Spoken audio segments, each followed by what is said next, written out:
نحمده ونستعينه ونستغفره ونعوذ بالله من شرور أنفسنا ومن سيئات أعمالنا من يهده الله فلا مضل له ومن يضلله فلا هادي له وأشهد أن لا إله إلا الله وأشهد أن محمدًا عبده ورسوله أما بعد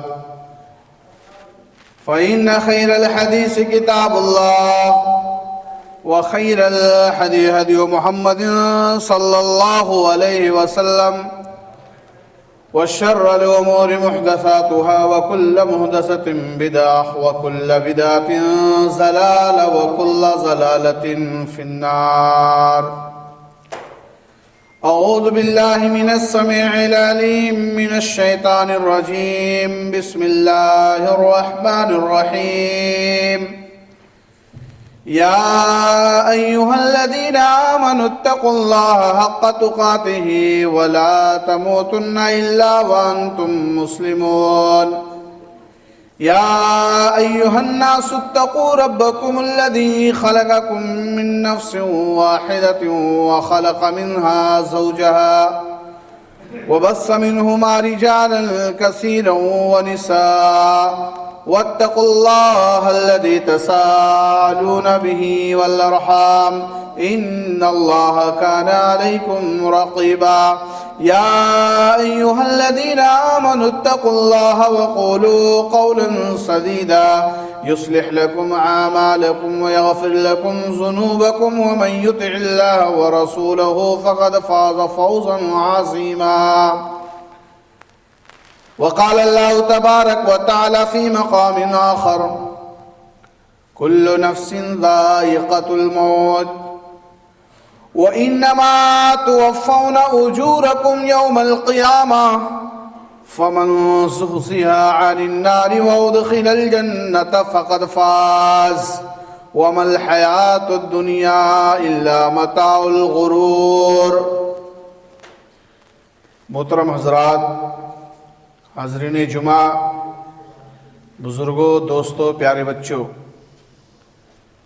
تمام قسم کی تعریف، کبریائی، بڑائی و بزرگی، حمد و ثنا اللہ رب العالمین کے لیے ہے، جو ہمارا خالق و مالک ہے، جس نے ہمیں پیدا کیا، اشرف المخلوقات بنایا اور اپنے آخری نبی حضرت محمد صلی اللہ علیہ وسلم کی امتی بننے کا شرف بخشا.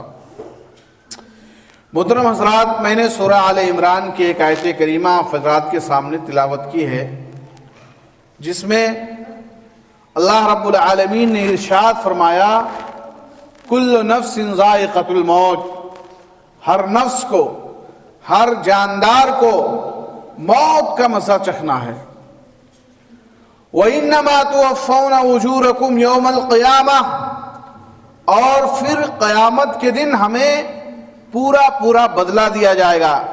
یعنی ہم نے اس دنیا کے اندر جو بھی کچھ کیا ہے، مرنے کے بعد ہم اللہ رب العالمین کے سامنے حاضر ہوں گے اور ہمارے کاموں کا پورا بدلہ دیا جائے گا.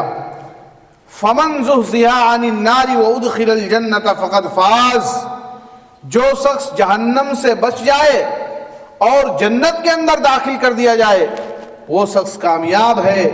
وَمَا الْحَيَاةُ الدُّنْيَا إِلَّا مَتَاعُ الْغُرُورِ، اور دنیا کی زندگی تو محض دھوکے کی زندگی ہے. یہ موت اور زندگی اللہ رب العالمین کی مخلوق ہے. اللہ تعالیٰ نے جہاں بہت ساری چیزوں کو پیدا کیا، وہیں پر اللہ نے موت کو بھی پیدا کیا ہے. موت اللہ کی مخلوق ہے. اللہ تعالیٰ نے سورہ ملک میں 29ویں پارے کے اندر ارشاد فرمایا الذی خلق الموت والحیات لیبلوکم ایکم احسن عملا، کہ میں نے موت اور زندگی کو پیدا کیا کہ دیکھیں تم میں سے عمل کے اعتبار سے اچھا کون. اور جہاں تمام چیزوں کو موت آئے گی، وہیں پر اللہ رب العالمین کی اس مخلوق موت کو بھی موت آئے گی. قیامت کے دن جب جہنمیوں کو جہنم کے اندر ڈال دیا جائے گا جہنمی جہنم کے اندر روئیں گے، چیخیں گے، چلائیں گے، اللہ سے فریاد کریں گے کہ اللہ تو ہمیں موت دے دے۔ اللہ رب العالمین موت کو ایک بچڑے کی صورت میں، ایک دمبے کی صورت میں لائے گا اور فرمائے گا کہ اس موت کو ان کے سامنے ذبح کر دو تاکہ ان کو پتہ چل جائے کہ دکھوں سے نجات کے لیے موت بھی نہیں آنے والی ہے۔ تو یہ موت اور زندگی اللہ رب العالمین کی مخلوق ہے، اور ہماری زندگی اللہ رب العالمین نے کتنی لکھی ہے یہ صرف اللہ کو معلوم ہے، اور ایک انسان کی وفات، موت کب کہاں ہو جائے کسی کو نہیں معلوم، یہ اللہ کو معلوم ہے۔ سورہ لقمان میں اللہ رب العالمین نے ارشاد فرمایا ان اللہ عنده علم الساعة وينزل الغيث ويعلم ما في الارحام وما تدري نفس ماذا تكسب غدا وما تدري نفس بأي أرض تموت۔ 5 چیزوں کا علم اللہ کے علاوہ کسی کو نہیں معلوم۔ قیامت کب آئے گی، ماں کے پیٹ میں کیا ہے، بچی ہے یا بچہ، یہ اللہ کو معلوم ہے، اور اللہ کے علاوہ کسی کو نہیں معلوم کہ کل وہ کیا کمائے گا، کیا کھائے گا۔ اللہ کے علاوہ کسی کو نہیں معلوم کہ اس کا انتقال کب اور کہاں ہوگا، اس کی موت کہاں واقع ہوگی، یہ اللہ کے علاوہ کسی اور کو نہیں معلوم ہے۔ ان اللہ عنده علم الساعة وينزل الغيث ويعلم ما في الارحام وما تدري نفس ماذا تكسب غدا وما تدري نفس بأي أرض تموت۔ اللہ تعالیٰ نے سورہ جمعہ میں ارشاد فرمایا قل ان الموت الذي تفرون منه فإنه ملاقيكم ثم تردون إلى عالم الغيب والشهادة فينبئكم بما كنتم تعملون۔ اللہ نے فرمایا کہ جسموں سے تم بھاگ رہے ہو وہ موت تم سے ملاقات کر کے رہے گی، وہ تم سے ملاقات کر کے رہے گی۔ فَإِنَّهُ مُلَاقِيكُمْ ثُمَّ تُرَدُّونَ إِلَىٰ عَالِمِ الْغَيْبِ وَالشَّهَادَةِ، پھر تمہیں اس عالم الغیب حاضر و ناظر رب کی طرف پلٹ دیا جائے گا اور تمہیں باخبر کر دیا جائے گا تم دنیا کے اندر جو بھی کچھ کرتے رہے۔ تو اللہ نے فرمایا ان اللہ عنده علم الساعة، اللہ کے علاوہ کسی کو نہیں معلوم قیامت کب آئے گی، ماں کے پیٹ میں کیا ہے، بچی ہے یا بچہ، اللہ کے علاوہ کسی کو نہیں معلوم کہ وہ کل کیا کمائے گا، کیا کھائے گا۔ اللہ کے علاوہ کسی کو نہیں معلوم کہ اس کا انتقال کب اور کہاں ہوگا۔ موت سے کوئی آدمی بچنا چاہے راہ فرار اختیار کرے، کہیں بھی وہ چلے جائے، مضبوط قلعوں میں کیوں نہ بند ہو جائے، موت وہاں اس کو پکڑ لے گی۔ سورہ نساء میں اللہ رب العالمین نے ارشاد فرمایا اینما تکونوا یدرککم الموت ولو کنتم فی بروج مشیدہ، تم جہاں کہیں بھی چلے جاؤ موت تمہیں وہاں پکڑ لے گی، اگرچہ تم مضبوط قلعوں میں کیوں نہ بند ہو جاؤ، بڑے بڑے قلعوں میں چلے جاؤ، موت تم کو وہاں پکڑ لے گی۔ موت سے کوئی آدمی بچنا چاہے نہیں بچ سکتا ہے۔ کل نفس ذائقۃ الموت، ہر نفس کو موت کا مزہ چکھنا ہے۔ وہ قوم عاد و سمود کے لوگ جو بڑے طاقتور ہوا کرتے تھے، جنہیں اپنی طاقت پر بڑا غرور تھا، بڑا گھمنڈ تھا اور تکبر کیا کرتے تھے، فَأَمَّا عَادٌ فَاسْتَكْبَرُوا فِي الْأَرْضِ بِغَيْرِ الْحَقِّ وَقَالُوا مَنْ أَشَدُّ مِنَّا قُوَّةً أَوَلَمْ يَرَوْا أَنَّ اللَّهَ الَّذِي خَلَقَهُمْ هُوَ أَشَدُّ مِنْهُمْ قُوَّةً، وہ یہ کہتے تھے کہ ہم سے زیادہ طاقتور کون ہے، اپنے آپ میں بڑا غرور اور تکبر کیا کرتے۔ اللہ تعالیٰ نے انہیں اتنا طاقتور بنایا تھا کہ بڑے بڑے پہاڑوں کو تراش کر کے، پہاڑوں کو توڑ کر کے اپنا گھر بناتے تھے، اور اتنے لمبے قد کے ہوا کرتے تھے کھجور کے تنوں کے برابر، اور اللہ نے انہیں ایسی طاقت دی تھی نہ کبھی یہ بیمار ہوتے، نہ کبھی ان کے دانت گرتے، نہ کبھی بال سفید ہوتے، نہ آنکھوں کی بینائی جاتی، بس انہیں صرف موت آتی تھی، موت۔ اور اپنے آپ میں یہ کہتے تھے وقالوا من اشد منا قوة، ہم سے زیادہ طاقتور کون ہے؟ لیکن اللہ تعالیٰ نے انہیں بھی تنکے کی طرح اڑا دیا۔ اتنے بڑے بڑے لوگ جب اس دنیا کے اندر نہیں رہے اور چلے گئے تو ہم اور آپ کیا ہیں؟ اللہ رب العالمین اپنے نبی جناب محمد رسول اللہ صلی اللہ علیہ وسلم کو بھی فرما رہا ہے اِنَّكَ مَيِّتٌ وَإِنَّهُمْ مَيِّتُونَ، اے نبی آپ کو بھی موت ہے اور ان دنیا والوں کو بھی مرنا ہے، آپ کو بھی موت ہے اور سب کو بھی موت ہے۔ وَمَا جَعَلْنَا لِبَشَرٍ مِّن قَبْلِكَ الْخُلْدَ أَفَإِن مِّتَّ فَهُمُ الْخَالِدُونَ، اے نبی ہم نے آپ سے پہلے کسی اور کے لیے ہمیشگی نہیں برتی ہے۔ کافرین مکہ یہ کہا کرتے تھے کہ جب محمد صلی اللہ علیہ وسلم کا انتقال ہو جائے گا تو ہم جشن منائیں گے، خوشیاں منائیں گے۔ اللہ نے فرمایا کہ اگر آپ انتقال فرما گئے تو کیا یہ ہمیشہ ہمیشہ رہنے والے ہیں؟ ہرگز نہیں، ان کو بھی موت آنی ہے۔ جب آپ مرض الموت میں مبتلا ہوئے اور آپ صلی اللہ علیہ وسلم کا آخری دن ہے، آپ حجر عائشہ میں تشریف فرمائے، بار بار آپ اپنے ہاتھوں کو پانی کے برتن میں لے جاتے ہیں اور اپنے چہرے پر ملتے ہیں اور فرماتے ہیں اِنَّ لِلْمَوْتِ لَسَكْرَاتٍ، موت کے لیے بڑی سختیاں ہیں، موت کے لیے بڑی سختیاں ہیں۔ پیارے رسول صلی اللہ علیہ وسلم کو بھی موت کی سختیوں نے نہیں چھوڑا۔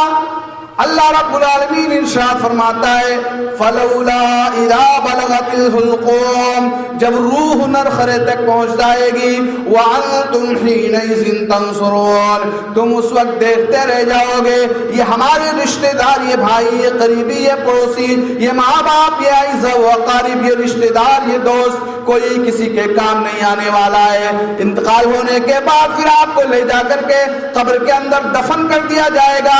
وہ قبر جو تنہائی کا گھر ہے، جو کیڑے مکوڑوں کا گھر ہے، جہاں پر روشنی نہیں ہے، ہمارے نیک اعمال ہی اس قبر کے اندر کام آنے والے ہیں۔ وہ قبر جو تنہائی کا گھر ہے، جس کے بارے میں حضرت عثمان غنی رضی اللہ تعالیٰ عنہ اس قدر روتے جب قبر کے بارے میں سوچتے، آپ سے کہا گیا آپ کے سامنے جنت و جہنم کے عذاب کا تذکرہ ہوتا ہے، لیکن آپ جہنم کے عذاب کے بارے میں سوچ کر کے اتنا نہیں روتے جتنا کہ قبر کے عذاب کو سوچ کر کے روتے ہیں۔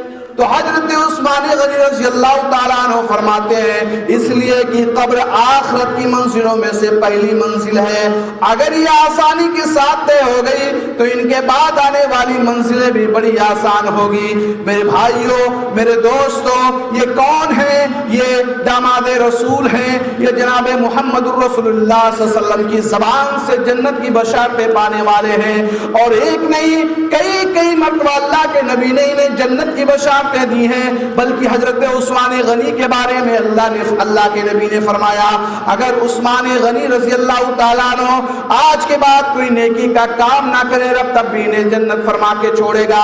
یہ ان کا حال ہے۔ وہ حضرت عثمان غنی جو عشرہ مبشرہ میں سے ہیں، جن کا نام لے کر کے اللہ کے نبی نے فرمایا عثمان جنتی ہیں، اللہ کے نبی نے فرمایا ابو بکر فی الجنہ وعمر فی الجنہ وعثمان فی الجنہ وعلی فی الجنہ وطلحة فی الجنہ وزبیر فی الجنہ وسعد فی الجنہ وسعید فی الجنہ وعبد الرحمن بن عوف فی الجنہ وابو عبیدہ ابن الجراح فی الجنہ۔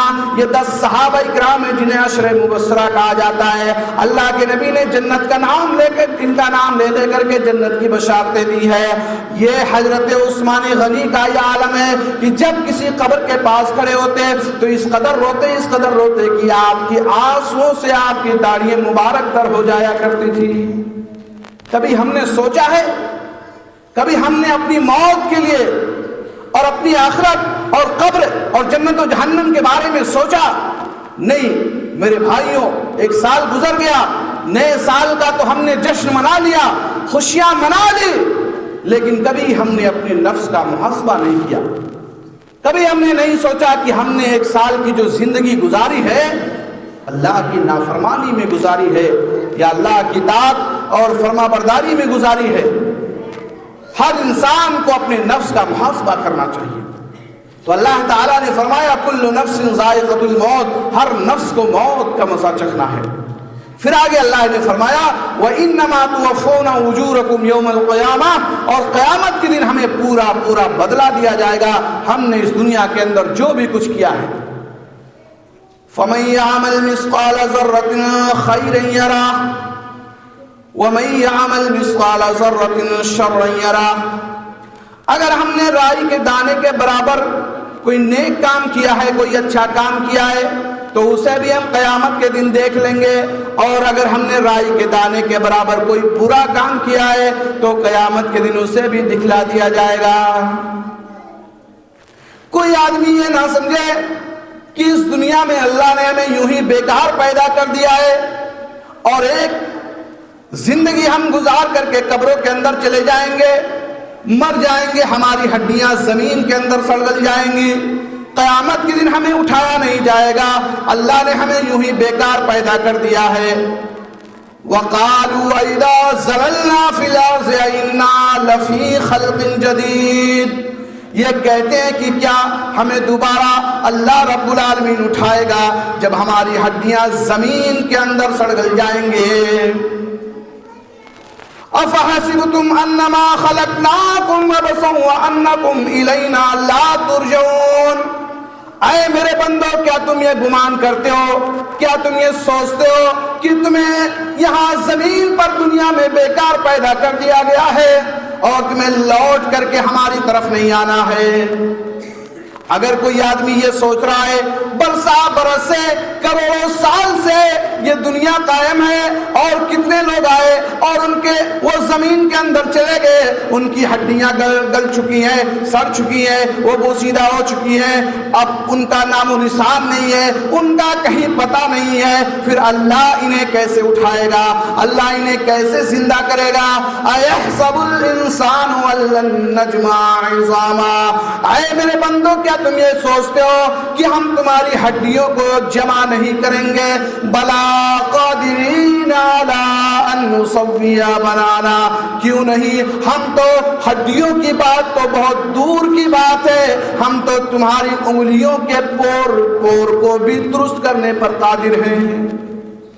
یہ انگلیوں کے پور، یہ فنگر پرنٹ اللہ تعالی نے جو بنایا ہے، یہ دنیا میں ایسا بنایا ہے کہ ایک انسان کا دوسرے انسان سے نہیں ملتا ہے، ایک ہی گھر میں پیدا ہوئے ہیں، ایک ہی باپ کی اولاد ہیں، یہاں تک کہ جڑواں بچے ہیں، دونوں کی شکلیں ایک دوسرے سے ملتی جلتی ہیں۔ آپ ایک کو دیکھیں گے دوسرا چلا جائے گا، دوسرا آئے گا، پہلے کو آپ نہیں پہچان سکتے، لیکن اللہ تعالیٰ نے ان کے یہ فنگر پرنٹ، انگلیوں کے نشانات ایسے بنائے ہیں کہ دوسرے کا ایک کا دوسرے سے ملتا نہیں ہے۔ یہ کون ہے جو اس بات پر قادر ہے؟ یہ اللہ رب العالمین ہے جو ہر چیز پر قادر ہے۔ جب اللہ تعالی ہماری انگلیوں کے پور کو درست کر دے گا تو پھر اللہ کے لیے کون سی بڑی بات ہے؟